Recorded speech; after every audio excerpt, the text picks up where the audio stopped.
똑똑 취업으로 가는 첫 관문. 친절히 안내해드립니다. 취준생을 위한 취업 정보쇼 Do it yourself DIY 자기소개서.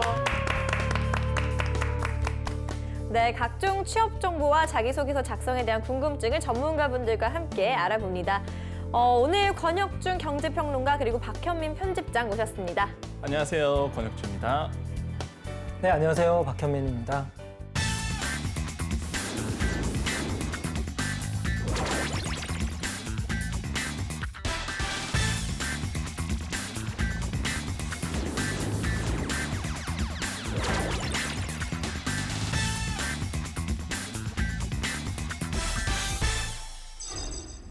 먼저 오늘 자기소개서의 주인공 만나보겠습니다. 주인공이 희망하는 오늘의 기업, 너를 보여줘.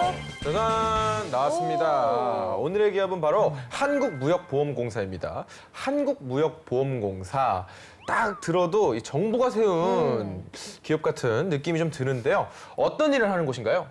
네, 한국무역보험공사는 1992년 7월 7일에 설립된 산업통상자원부의 산하의 준정부기관입니다. 네. 처음 설립 때 당시에는 한국수출보험공사로 설립이 됐는데 기존의 수출보험 외에 수입보험까지 업무가 확대되면서 이 기업명 자체가 바뀌게 된 것입니다. 네. 한국무역보험공사는 무역이나 또 그 밖의 대외거래 시 발생하는 위험을 담보하기 위한 무역보험 제도를 효율적으로 운영을 함으로써 무역과 해외 투자 촉진을 위해 국가 경쟁력을 강화, 또 국민 경제 발전에 이바지할 목적으로 아주 좋은 목적으로 설립이 되었습니다. 네. 수입보험, 수출보험, 말이 너무 어려워서 들으면서도 잘 이해가 안 되는데요. 네. 하나씩 좀 짚어주시면 좋을 것 같아요. 네, 역시 그 무역과 관련되다 보니까 정확하게 그 용어 정리가 사실 필요해요, 무역은. 네. 그래서 무역 용어 정리인데 보통 우리가 수출보험이라고 이제 정의하자면은 그 신용 위험과 이제 비상 위험으로 인해서 뭐 수출업자라든지 아니면 기본적으로 그 금융기관의 어떤 손실을 보전하는 어떤 역할을 할 수 있는 게 이제 보험제도죠. 수출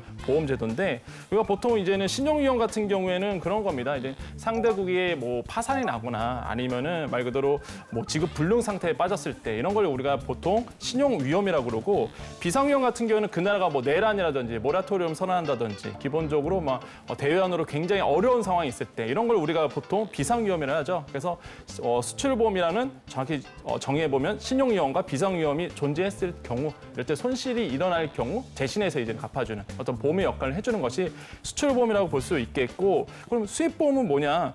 말 똑같습니다. 이제는 보통 선지급급을 할 수가 있는데 선급금 지급 조건에서 수입을 했어요. 근데 예를 들어서 보통 우리가 원유라든지 철제라든지 이런 같은 경우는 선지급금을 먼저 내고 이제 갖고 온 경우가 많은데 예를 들어서 근데 만약에 어떤 아까 얘기한 것처럼 신용위험이라든지 비상위험이 그 나라에서 발생해서 내가 물건값은 줬는데 물건이 안 와요. 그렇게 되면 당연히 손실이 일어나겠죠. 이런 것을 이제 보험으로 또 처리하는 역할. 바로 이렇게 수입보험이라고 볼 수가 있겠습니다. 그래서 수입보험, 수출보험 이런 거는요. 역시 우리가 할 수 있는 K쇼에서 할 수 있는 대표적인 보험 상품이다라고 말씀드릴 수가 있습니다. 네, 뭐 한마디로 좀 정리를 해보자면 수출하거나 수입을 할 때 자금이 좀 원활하게 융통될 수 있게 한다는 거죠. 네, 정확히 정리해 주셨습니다.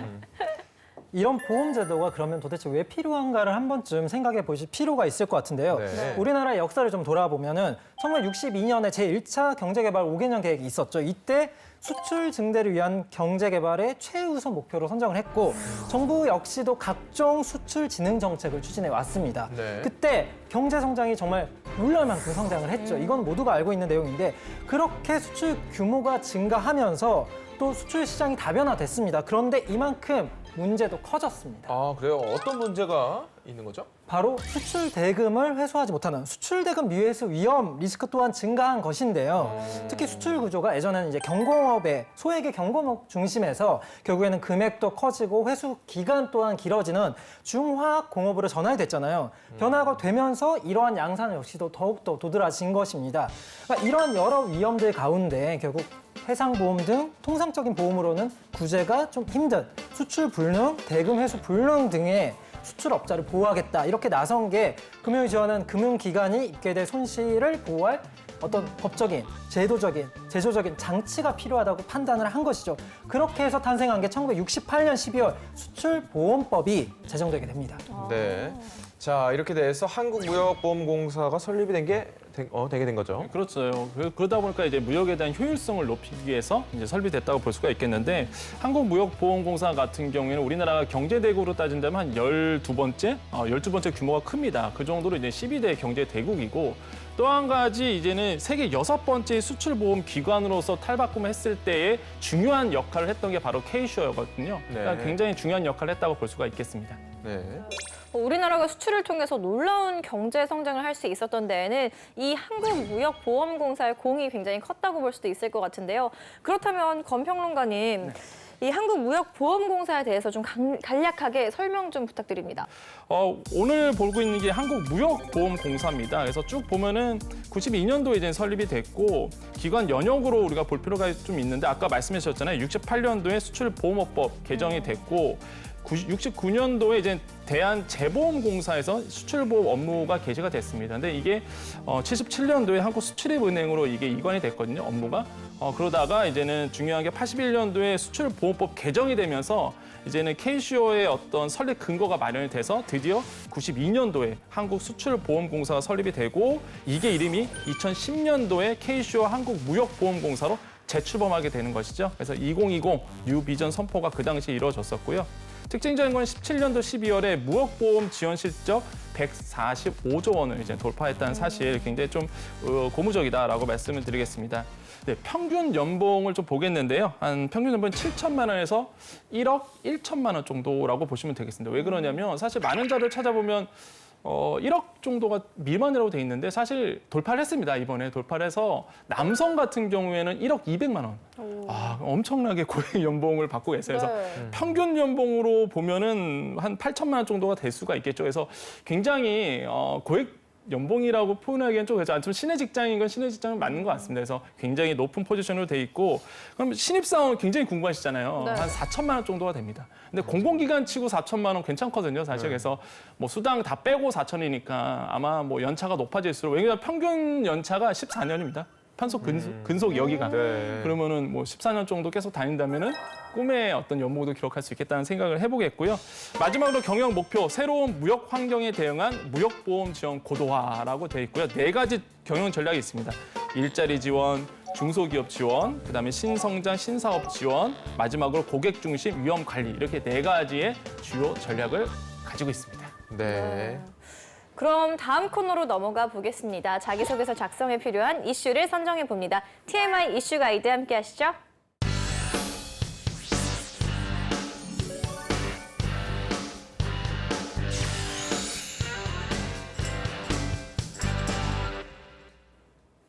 기업을 지원하는데 기업에 대한 배경과 정보를 제대로 알지 못한다면 서류 전형은 물론이고 면접 전형 때도 곤란한 상황이 생기는 경우가 발생하곤 하는데요.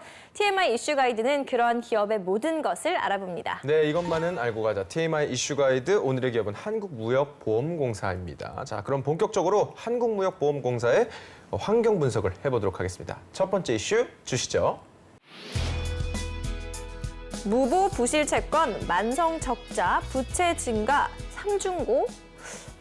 이거 전부 다 안 좋은 것들 아닌가요? 그러니까요. 이 안 좋은 단어들이 이렇게 줄줄이 좀 나와 있는데 이 한국무역보험공사의 내부가 좀 좋지 않은 상황인가 봐요. 네, 맞습니다. 이 3가지가 다 좋지 않은 상황을 뜻하고 있는데요. 네. 일단 적자와 부채는 늘어나고 있고 채권을 가지고 있는 건 부실하다. 이거잖아요. 결국 굉장히 상황이 좋지 않다라는 걸 볼 수 있고 적자부터 얘기를 하자면 이 누적 적자가 벌써 2010년 3,017억 원에서 지난해 6월 기준 1조 1,056억 원으로 정말 급증했습니다. 부채 또한 늘었는데요. 13년 기준으로 2조 2,024억 원에서 지난해 6월 기준 2조 9,639억 원으로 증가를 했습니다. 예. 또 이에 따른 무보의 자산 대비 부채 비율이 219.1%로 부채가 순자산의 2배를 넘게 된 상황이 된 거죠. 나머지 한 가지인 이 부실 채권은 어떤 내용이죠? 네, 이 무보의 보유 자산 중에 채권이 있잖아요. 채권 역시도 부실 채권이 가장 큰 비중을 차지하고 있다라고 보시면 될 것 같습니다. 2017년 말 기준 국내 채권 중 회수가 거의 불가능한 채권이 무려 2조 6,821억 원 규모거든요. 전체 85.6%에 달하니까 그러니까 무보의 재정 건전성 자체가 굉장히 악화됐다라고 보시면 될 것 같습니다. 또 정부가 이것을 막고자 2013년도부터 지난해까지 5년 동안 총 1조 550억 원을 출연해 이 손실을 메꿨습니다. 네. 근데 이렇게 되면 또 어떤 상황이 되냐면 혈세를 낭비한다라는 또 얘기를 들을 수 있고 대외 신인도가 떨어지고 그럼 무역보험에 가입한 이런 수출 기업들이 거래상의 손해를 입을 수 있다라는 지적이 끊이지 않고 있습니다. 어허. 네, 그렇군요. 이래저래 안팎으로 여러 가지 문제를 겪고 있는 것 같은데 좀 더 자세한 내용 권평론가님께서 분석 부탁드립니다. 네, 안 좋은 얘기다 보니까 예. 사실 조금 이제 취준생분들에게 팩트는 전달해야 되니까 꼭 알고는 계셔야 돼요, 사실. 네. 그래서 먼저 두 가지를 말씀드리겠습니다. 뭐 말씀하셨다시피 누적 적자가 심화되는 부분이 있고요. 여기 보시면은 뭐 13년도에 3천억 원 정도였는데 17년도에 1조 넘어가서 무려 3.8배가 늘어났습니다. 이런 부분이 누적 적자가 심화됐는데 그나마 17년도에 순이익을 봐갖고요. 그나마 좀 줄어들었어요. 18년도 상반기까지, 그러니까 6월까지도 또 흑자를 봐서 그나마 줄어드는 거지. 사실 16년도까지만 해도 계속적으로 누적 적자가 심화되고 있는 부분이 있었거든요. 그렇지만은 뭐 희망적인 거는 17년도부터 이제 흑자가 나왔다라는 부분이 있었겠고요. 두 번째로는 이제는 RBC, 그러니까 지급 여력 비율이 지금이 한 122% 정도가 됩니다. 그러니까 이게 뭐냐면 아시겠지만은 지급 여력 비율이 뭐냐면 보험업계에 보면 일시에 이제 보험금을 내놔야 될 때 이거를 지급 여력이라고 그러잖아요. 이 지급 여력을 보통 100% 넘어야 되고요. 뭐 금융 당국 같은 경우에는 보험업계에 150% 이상을 권장하고 있잖아요. 근데 여기서 보면은 지금 122%다. 그럼 당연히 이제 자본 확충이 일어나야 된다라고 볼 수가 있겠습니다. 이 두 가지가 지금 이제 무보에서 고민거리다라고 볼 수가 있겠죠. 네. 이게 제 머리로 이해하기가 되게 어려운 게 보통은 어떤 이런 시스템이라면은 네네. 이게 갚을 거라고 생각을 하고 네네. 줘야 되는데 네네. 그거 안 돌아온 거 아니에요? 그렇죠. 그런 개념인 거잖아요. 그렇죠. 그러면은 미리 처음부터 이런 대안을 했으면 좋았을 텐데 도대체 이런 리스크를 좀 해결할 방법이 없을까요? 그렇지 있죠. 당연히 있습니다. 그래서 사실 취준생분들은 뭐 부실 채권 아니면은 뭐 지금의 위험 뭐 이런 거보다는 사실 이걸 어떻게 이제 관리하느냐 이게 아마 여러분 자소서라든지 기본적으로 면접 질문에 나올 수도 있죠. 그래서 이번이 중요한데 뭐 따지자면 그겁니다. 리스크를 줄이는 건데 리스크에는 두 가지 방법이 있습니다. 첫 번째로는 대상 기업 선정을 굉장히 까다롭게 구는 방법이 네. 있겠고요. 두 번째로는 이제 심사보험 계약 체결 과정에서 문제가 없는지 이제 되돌아보는 경우가 있겠죠. 첫 번째로는 이제 국내 채권 얘기 말씀드리면 회수 가능성이 있는 어떤 채권별로 회수 역량을 좀 높여야 되는 숙제를 안고 있습니다. 보통 우리가 채권 A부터 F등급으로 나눈다면은 D등급, E등급, F등급 뭐 아시겠지만 D등급 같은 경우에는 구상 실익이 없는 채권이고 E등급 같은 경우에는 삼각 채권이고 F등급 같은 경우에는 파산, 거의 뭐 파산한 등급의 어떤 채권인데 사실 지금 무보가 갖고 있는 D, E, F등급 같은 경우가 85%야 전체. 그러니까 굉장히 부실 채권을 좀 안고 있다라는 볼 수가 있겠고 네. 심각한 거는 F등급 채권만 해도 한 1조 한 6천억 원, 8천억 정도가 되거든요. 그러니까 굉장히 좀 부실 채권을 안고 있는데 말 그대로 이거를 대상기업 선정에서 굉장히 좀 조심해야 되겠다 앞으로. 그러니까 왜 국외 채권도 있잖아요. 그럼 두 번째로 이제 국외 채권 같은 경우는 저신용 국가에 대한 어떤 심사 기준을 좀 까다롭게 볼 필요가 있겠다는 생각을 많이 해봅니다. 왜 그러냐면 이제 OECD 같은 경우에는 매년 신용등급을 0에서 7등급으로 이제 분류한 140여 개의 어떤 신용등급을 나누는데 이게 보통 이제는 무보가 보유한 국외 채권 중에 저신용 등급 5에서 7등급이는 국가에 굉장히 많은 그 대외 채권을 가지고 있습니다. 그 중에서도 이제는 거의 뭐 이제 거의 7등급이라고 볼 수 있는 이게 뭐 북한, 시리아, 그다음에 요즘에 많이 회자가 되고 있는 뭐 베네수엘라 이런 채권을 가지고 있는데 이게 무려 한 2,549억 원 정도가 됩니다. 그러니까 사실 그 무보에서 좀 선별적으로 이제는 대외 채권도 가지고 있어야 되겠다는 생각이 많이 들겠고 이런 점에서 이제 대상 기업 선정 까다로워야 된다는 거 심사라든지 이제 보험 계약을 체결했을 때 심사 기준을 좀 더 쪼이는 그런 어떤 지혜가 좀 필요해 보인다라고 말씀을 드릴 수가 있겠습니다. 네. 한국무역보험공사가 이 삼중고를 또 어떻게 헤쳐나갈지 지켜봐야 할 것 같습니다. 그럼 계속해서 다음 이슈 확인해 보겠습니다. 무보 말레이시아 유화 플랜트 사업 4,200억 제공. 자, 말레이시아에서 뭐 그런 건가요? 네, 뭐 한국무역보험공사가 말레이시아에서 어떤 프로젝트를 벌이고 있는 게 아닐까 그런 생각도 드는데요. 네, 맞습니다. 어떤 프로젝트를 벌이고 있습니다. 말레이시아에서. 4,200억. 네. 한국무역보험공사가 이 삼성 엔지니어링 그리고 삼성물산의 컨소시엄이 수주한 말레이시아 정유 석유화학 플랜트 건설 프로젝트에 약 3억 8천만 달러의 금융을 제공했습니다. 이 프로젝트가 정확히 무엇이냐? 사우디아라비아 국영 석유회사죠. 아람코와 말레이시아 페트로나스가 추진하는 것으로 총 규모가 149억 달러입니다. 그러니까 어마어마한 규모의 공사라고 보시면 될 것 같고 네. 이 말레이시아 남동부의 팽게랑 지역이라고 있는데 이곳에서 일일 생산하는 30만 배럴, 굉장한 큰 양이거든요. 이런 정유 석유화학의 플랜트를 일괄 건설하는 사업입니다. 이 말레이시아 석유화학 산업에 육성하는 정말 중요한 핵심 개발 사업이라고 합니다. 네. 네, 계속해서 좀 더 자세한 분석 좀 부탁드릴게요. 네, 18년 5월이었죠. 이제는 무역보험공사가 이런 어떤 선언을 했습니다. 건설 플랜트 기업이라든지 중소기자재 업체, 그다음에 국내 금융기관들을 모아갖고 어떤 얘기를 했냐면 사각협의체를 이제 구성하자. 그래서 그중에서 보는 게 이제는 건설 플랜트 프로젝트를 했을 때 적극적으로 좀 뭐 도움을 주겠다라는 얘기를 했거든요. 대표적인 게 이제 신남방정책, 신북방정책. 여기 이제는 무역보험공사가 좀 어떤 일을 하겠다는 것인데 아시겠지만 신남방정책 같은 경우는 아시안 기업입니다. 그다음에 신북방정책 같은 게 러시아라든지 아니면은 뭐 독립국가연합 이런 국가거든요. 여기 이제 수출 기업들이 이제 진출하려 그러면 역시나 이제 담보 능력이라든지 아니면 리스크를 해지할 수 있는 기본적으로 어떤 그 신용장을 가지고 있어야 되는데 말 그대로 이런 어떤 신용 시장의 프로젝트를 수주했을 때 말고 한국무역보험공사가 보증을 해준다면 굉장히 유리한 위치에 선점할 수가 있거든요. 그렇기 때문에 지금 같이 들어가겠다 얘기를 어떤 선포를 했고 두 번째로는 한국무역공사가 굉장히 좀 잘하고 있는 게 이제 남부발전과 이제 대림에너지가 사실 그 요르단의 어떤 대한 풍력 발전 프로젝트를 진행을 했는데 여기에 이제 같이 뛰어들었습니다. 그래서 굉장히 이것도 이제 취준생분들께서 아셔야 되는데요.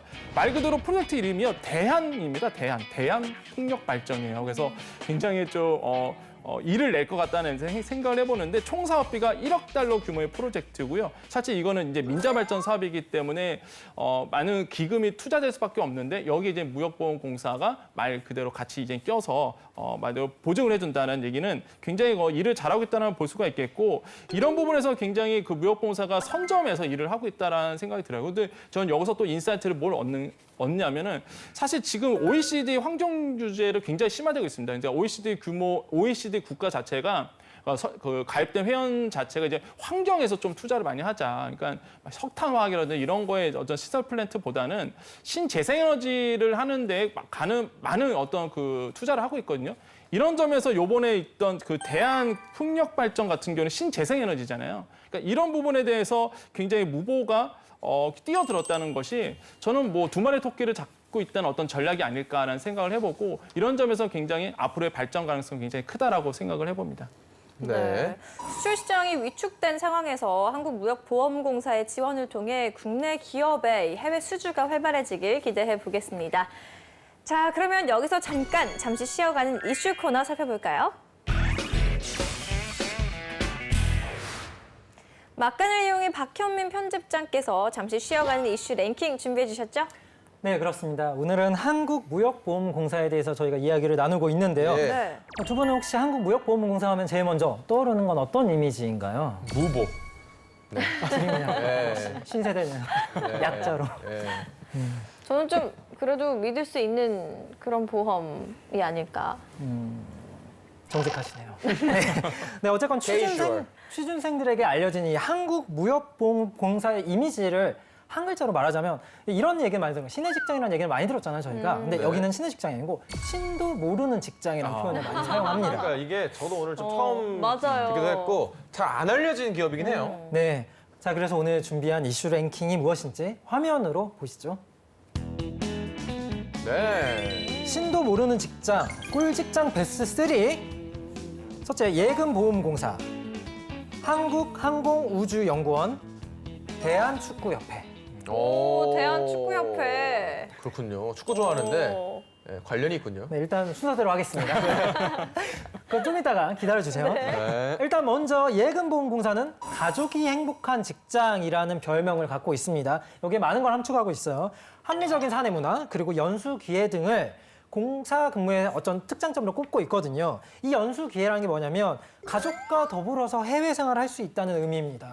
그래서 가족이 행복한 직장이라는 표현이 됐던 거고 그렇군요. 만족스러운 보수와 더불어 여유로운 직장 생활을 누릴 수 있어서 일과 가정 이 두 마리 토끼, 잡기 힘들다는 이 두 마리 토끼를 모두 잡을 수 있는 회사라고 합니다. 그렇군요. 저는 대한축구협회 아까 말씀났는데 좀 들어가고 싶어요. 네, 이제 왔습니다. 대한축구협회. 네. 정말 축덕. 네. 축덕이라고 하면은 누구나 관심을 가지는 곳입니다.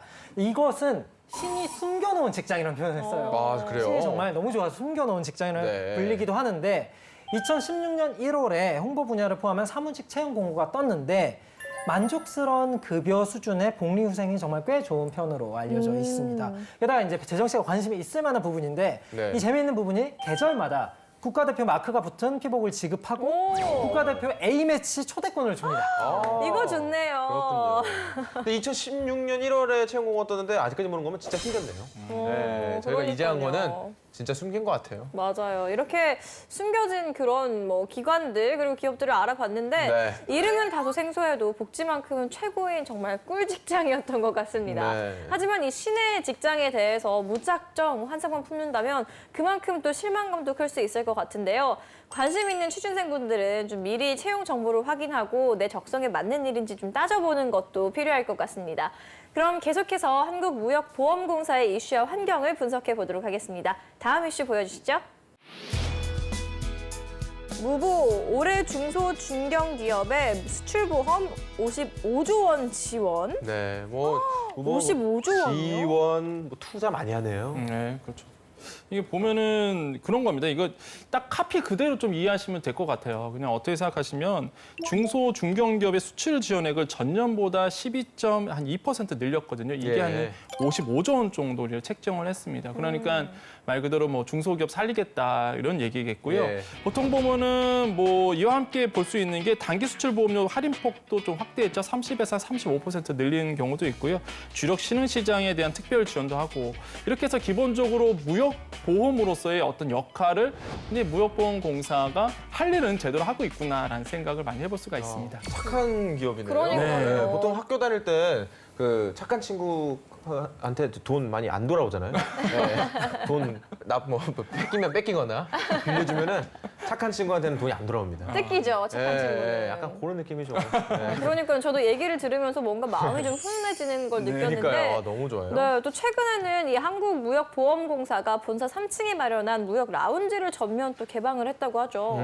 네, 개방했습니다. 어허. 네, 본사가 어디냐면 서울 종로구 본사 3층에 마련한 이 무역 라운지를 전면적으로 개방을 했습니다. 중소 중견 기업인이 만약에 수출 상담이나 어떤 회의, 세미나 공간이 필요했을 때 활용할 수 있게 하고 있는데 중요한 게 뭐겠습니까? 이용료죠. 이용료가 별도의 이용료가 없습니다. 0원이에요. 네. 그러니까 무역보험공사 측이 이렇게 그 이유를 밝혔는데 중소 중견 기업인들이 서울 광화문 인근에서 비용 부담 없이 수출 상담을 할 수 있도록 이 무역 라운지를 개방하겠다. 이 국민과 함께 유무형 자원을 공유함으로써 사회적 가치 실현을 위해 최선을 다하겠다라고 이 이유를 밝혔습니다. 맞아요. 이 수출 상담이 서로 만나서 미팅하는데도 카페에서 커피값이 장난 아니거든요. 네. 정말입니다. 그리고 뭐 우리도 이 DIY 자기소개서 좀 수출하기 위해서 거기 가까우니까 한번 가서 상담 받아도 네. 괜찮을 것 같네요. 좋아요. 비 안 오는 날로. 네. 네.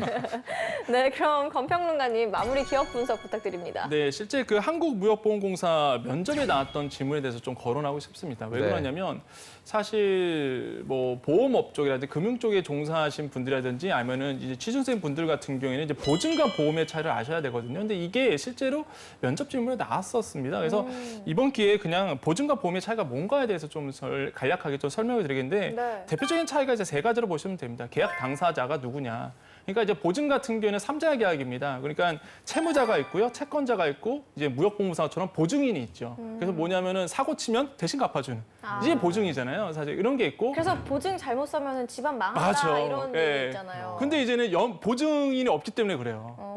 무역공사가 가운데 껴있는 거죠. 그래서 만약에 사고 쳐도 내가 돈을 꿔줄 때도 아직 공사가 있으니까 떼일 일이 없잖아요. 그러니까 주는 거죠. 돈을 빌려주고 그렇게 되면 뭐겠어요? 당연히 아까도 제가 말씀드렸지만 수출기업 같은 경우에서는 이제 자신 있게 누군가 다 갚아줄 사람이 있으니까 말 그대로 이제는 열심히 수출에만 이제는 몸담을 수가 있는 것이죠. 그래서 이제는 우리나라의 수출에 어떤 국가 경쟁력을 높이는 이게 어떤 취지의 목적이었잖아요. 우리가 처음 나왔을 때. 이런 역할을 하는 거고요. 그다음에 보험 같은 경우는 이자 계약이죠. 없습니다. 보증인 없잖아요. 말 그대로 이자 2명이서 이제 계약을 하는 거고 그러다 보니까 이제 아까도 말씀드렸죠. 구상권이라는 게 보증은 존재합니다. 그러니까 무슨 얘기냐면 사고 쳤어요. 도망갔잖아요. 네. 일단 내가 갚죠.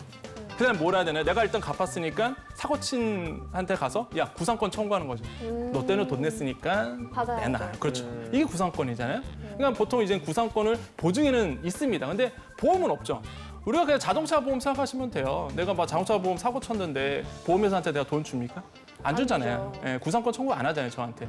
뭐냐면 단순히 보험료가 높아지는 것뿐이지 사실 구상권 청구는 안 하거든요. 그러니까 보험은 구상권 청구가 없죠. 이렇게 보시면 되겠고 마지막으로 이제 대수의 법칙이라는 게 있는데 보증 같은 경우는 대수의 법칙이 존재하지 않습니다. 아까처럼 말씀한 것처럼 말 그대로 신용 위험이 존재한다 그러면요 개별적으로 평가를 해서 수수료를 책정하죠.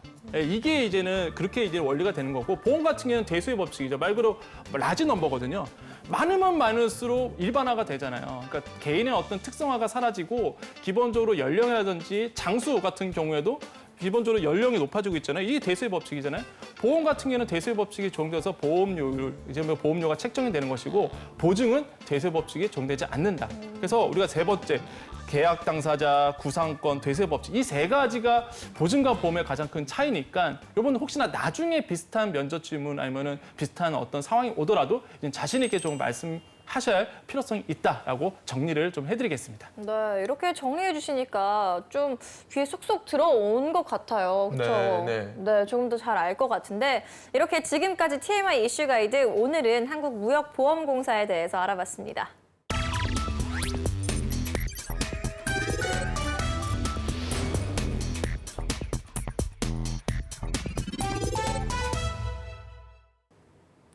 오늘 주인공의 프로필을 살펴볼 텐데요. 오늘의 지원 직무는 한국무역보험공사 조사 인수직 지원자입니다.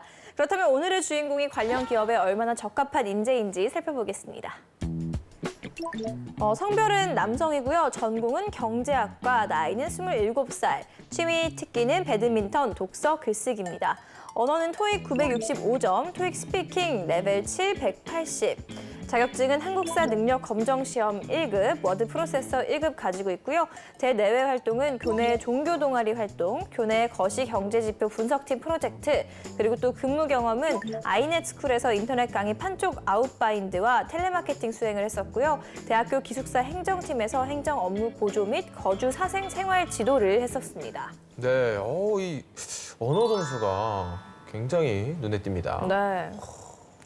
이 평론가님이 보시기에 오늘 이 지원자의 프로필 중에서 이 기업에 어필할 만한 그런 매력 포인트 어떤 게 있을까요? 이 그러니까 업무 역량과 밀접한 거는 역시나 그 거시 경제 지표 분석팀 프로젝트를 했다는 부분이 이제는 업무 역량과 좀 맞닿아 있는 것 같고요. 근데 호기심으로 본다면은 텔레마케팅 수행했던 게 굉장히 재밌어요, 사실. 네, 이런 점에서는 좀 호기심이 있겠고요. 역시나 그 업무 능력으로 따진다면 역시나 거시경제 지표 분석팀 프로젝트 이 부분이 좀 어필할 수 있겠다고 말씀을 드리겠습니다. 네, 그러면 2부에서 본격적으로 자기소개서를 보면서 지원 분야에 적합한 인재인지 확인해 보겠습니다.